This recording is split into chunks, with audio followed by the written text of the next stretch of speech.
अध्यात्म विज्ञान कोई धर्म या संप्रदाय नहीं है, ये स्पिरिचुअल साइंस है जो कुदरत के कानून पर आधारित है। ये विज्ञान पूरे ब्रह्मांड के सभी रहस्यों को उजागर करता है और जीवन के सभी पहलुओं को समझने के लिए एक नई दृष्टि देता है। इसी को आर्ट ऑफ विजन कहते हैं, दुनिया को देखने की एक नई दृष्टि, जो अध्यात्म विज्ञानी परम पूज्य स्वामी श्री कमलेशानंद जी के निर्देशन में सनातन सत्य का अनुसंधान कर हमारे जीवन को प्रकाशित करे। जय सच्चिदानंद। महावीर भगवान की बात करिए कि महावीर भगवान ने શું સાધના કરી હતી? કોઈ સાધના નહીં, એ તો નિરંતર માતાના ગર્ભમાં હતા ત્યારથી આત્મામાં જ રહેતા હતા, બીજી કોઈ સાધના નહીં।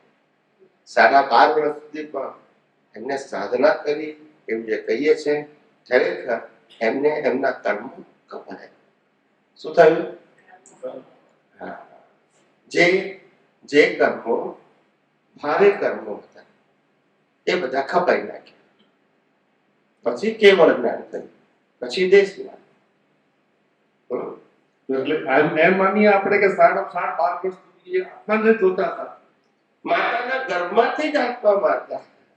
મેં કીધું છેલ્લા આત્મા પુરુષાર્થ હોય નહીં, પછી આ ભ્રાંતિથી ઘુસાડી જૈન ધર્મમાં કે ભગવાન મહાવીરે કેટલું તપ કર્યું, 6 મહિનાના ઉપવાસ કર્યા, 12.5 વર્ષની ઉપવાસને પરિસરો સહન કર્યા।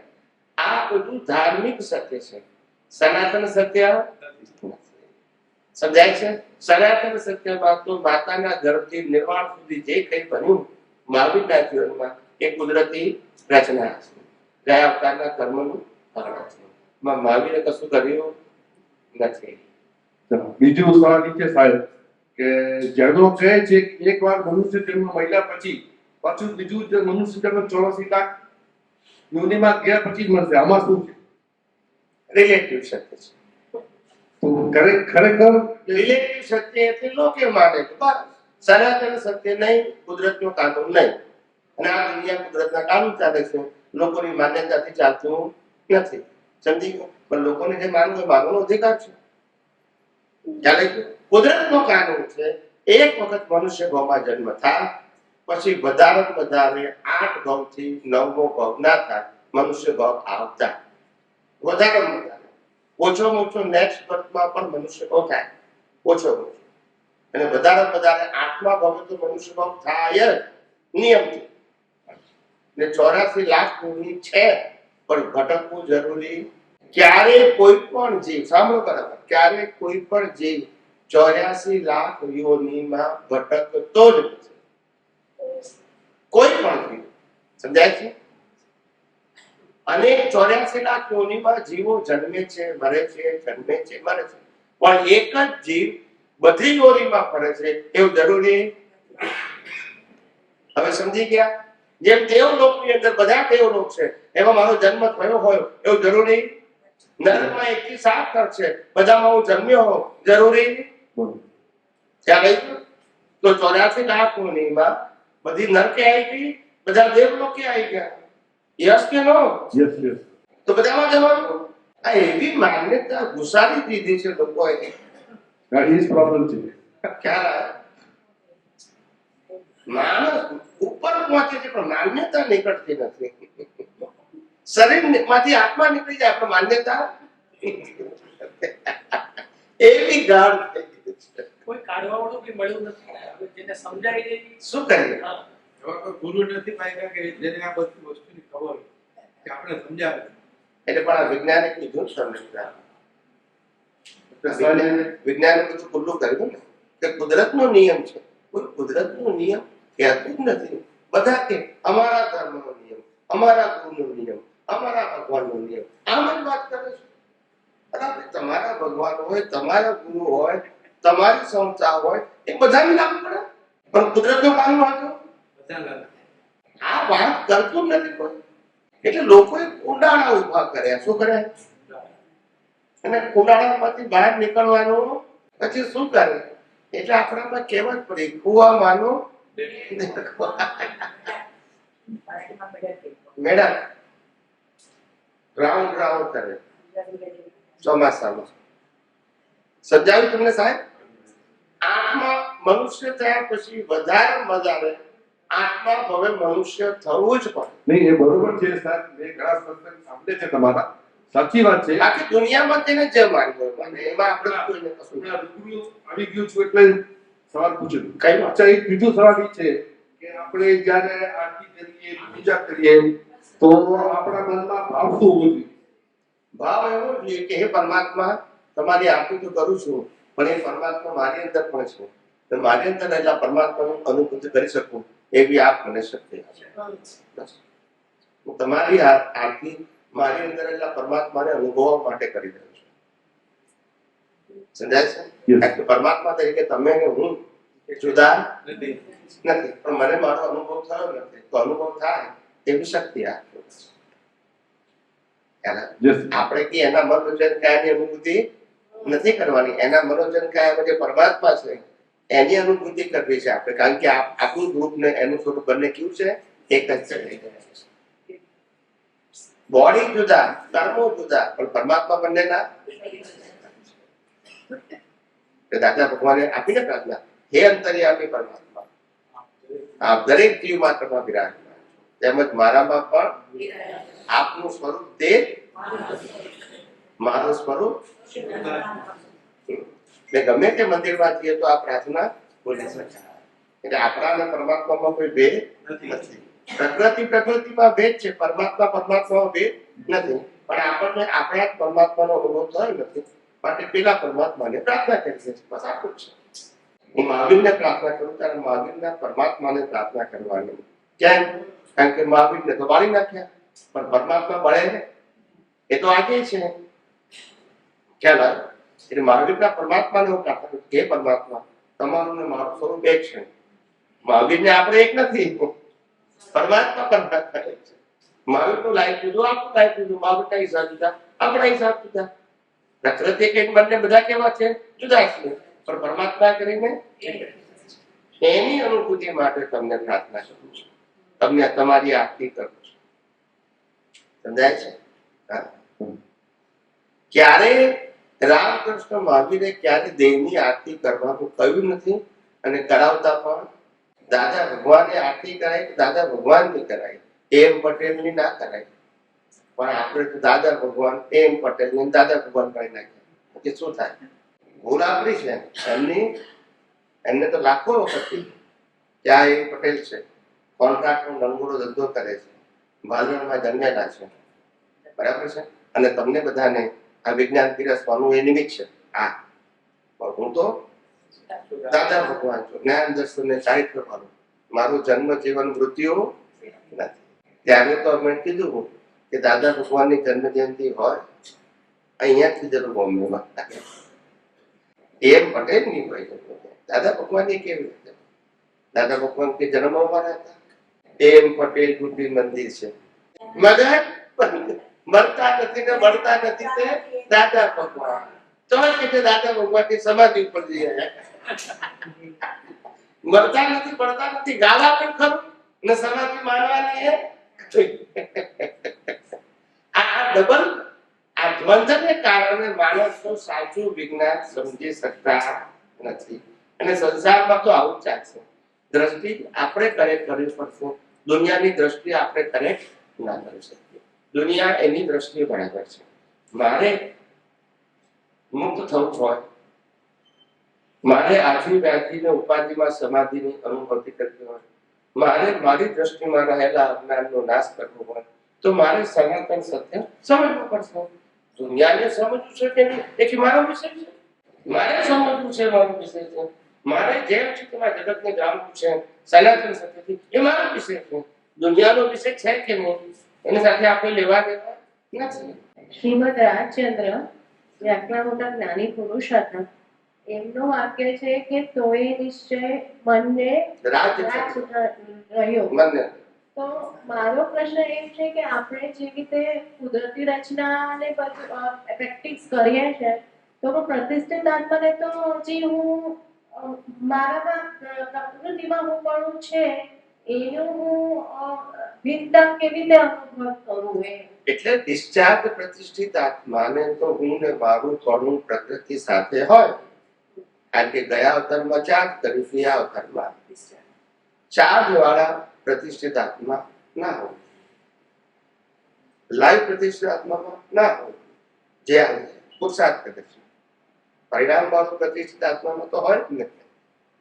અને સ્વામીજી અમે એને તો દેહાધ્યાસ હોય, કર્તાપણું હોય, માલિકીપણું હોય, ભોગતાપણું હોય, બધું જ હોય.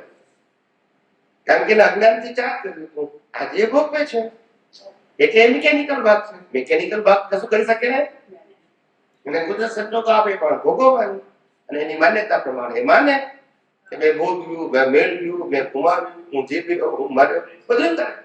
પણ એ વિચાર ચાર વાળો ભાગ શું કે છે? આ આખું પેકેજ છે કુદરતી, ને હું એનાથી મુક્ત થયું. બસ. પણ એવું કેતા ચાર્જ વાળો એવું કહી રહ્યો છે, પણ મને એવું આભાસ થાય છે કે ઈ પણ પ્રેક્ટિકલ થઈ ગયું હોય ને, મેકેનિકલ ટાઈપ કે કયા કરે છે અને કરે પણ છે, એટલે ભળે પણ છે અને બોલે પણ છે. હા, મારો કહેવાનો મતલબ તમારી વાત સાચી છે કે મિકેનિકલ થાય, ભળે ખરો અને બોલે છે ખરું. એમાંથી આપણે વાત કરી કે ખાલી કુદરતી રચના જોશો અથવા કુદરતી રચના બોલશો એટલું પૂરતું નથી. ત્યારે કુદરતી રચના જુઓ સંજોગોમાં, તરત તમને ખબર પડી ગયો કે આ કુદરતી રચનામાં કુદરતના 6 તત્વો અને કુદરતનું કાનૂન ઇનબિલ્ટ છે. માટે મિકેનિકલ ખાલી કુદરતી રચના બોલો તો મિકેનિકલ થઈ જશે, પણ આખું પ્રોસેસ વિઝનમાં હોવી જોઈએ. જોવાનું ભલે કુદરત રચના, પણ પ્રોસેસ દેખાવી. હવે સમજાઈ ગયા? એટલે મિકેનિકલ ના શું ના થાય, નહીં તો મિકેનિકલ થાય. પછી મારી વાત સમજાય? આ તો એવું છે કે અનાદિકાળથી આ બધી ભૂલો થયેલી છે લોકો, અને ભૂલોમાંથી રસ્તો એટલા માટે તમને આપી શકીએ છીએ કારણ કે અમે ભૂલોથી ભાગીને આગળ વધેલા છે, માટે રસ્તો બતાવીએ છીએ. અમે ખાલી હાંભળેલું વાંચેલું હોય તો તમને કેવી રીતે બતાવી દે? આ અમે એ રીતે ભૂલ ભાગીને આગળ વધ્યા છો એટલે રસ્તો બતાવી છે. You have to follow the same path. સમજાય છે? એટલે મિકેનિકલ નહીં બોલવાનું. એટલે મેં ઘણી વખત સત્સંગમાં કીધું છે કે પાણીનો ગ્લાસ પીતા હો તો એ કુદરતી રીતના જુઓ, શરીરને અને પાણીનો ગ્લાસ પીનારને કુદરતી રીતના જુઓ.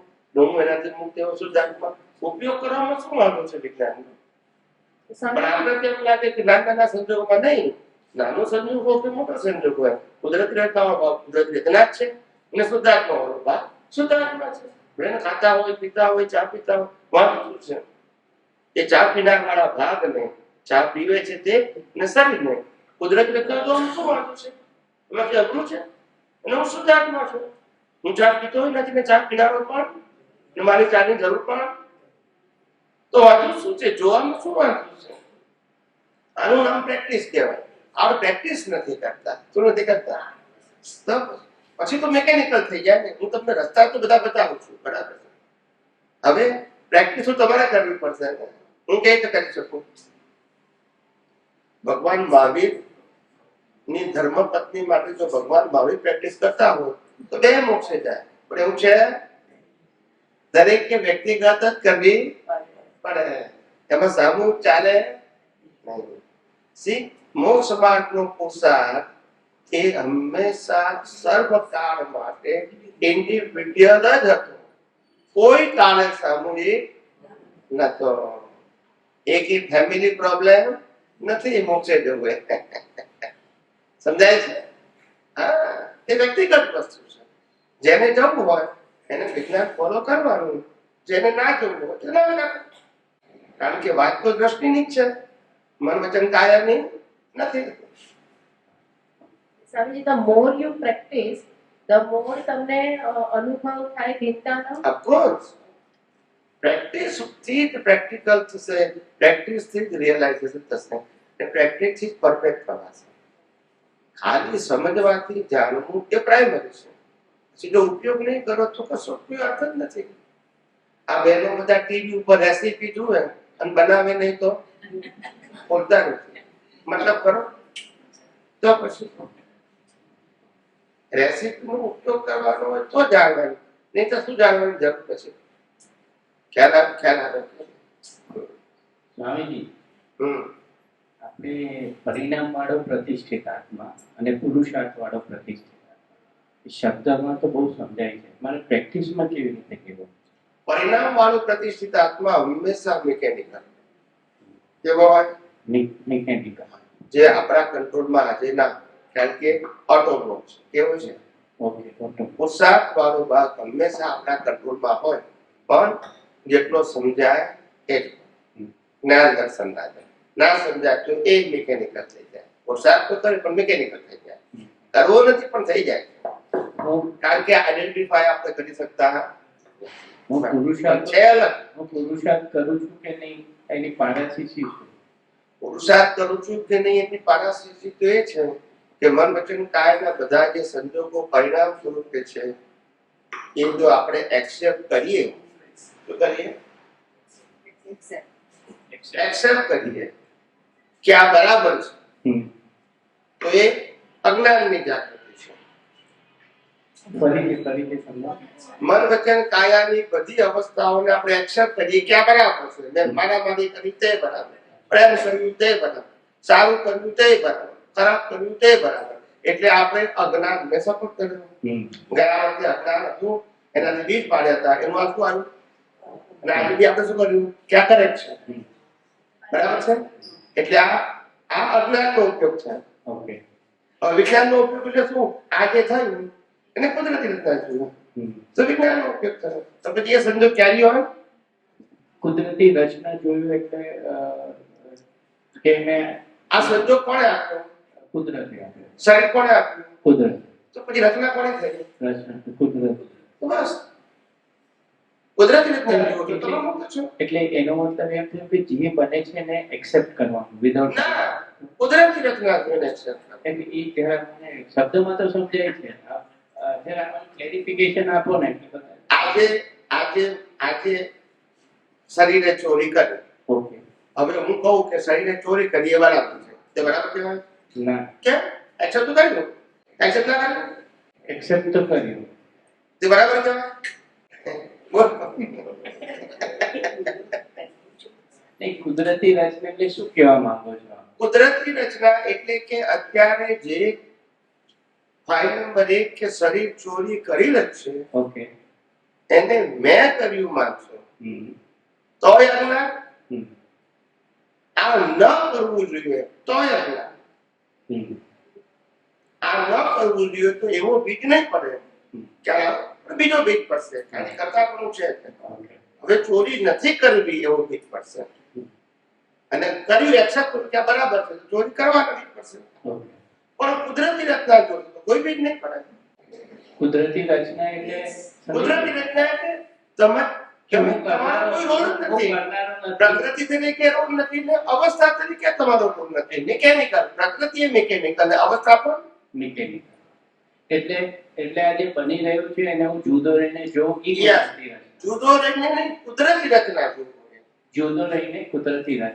હા, કે ભાઈ કુદરતે કરાવ્યું છે આની પાસે, સારું કે ખોટું જે પણ હોય કુદરત કરાવે છે આની. યસ.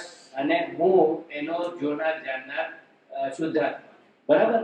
એવી પ્રેક્ટિસ કરવાની. એટલે ઘણા લોકો પછી એવા પ્રશ્ન પૂછે છે કે સ્વામીજી કોઈને લાફો મારે અને પછી કે કુદરતી રચના તો એ તો મિસયુઝ થઈ ગયો. ના, મિસયુઝ થતો જ નથી. આપણે સમજણમાં કાચા છે એટલે મિસયુઝ લાગતો.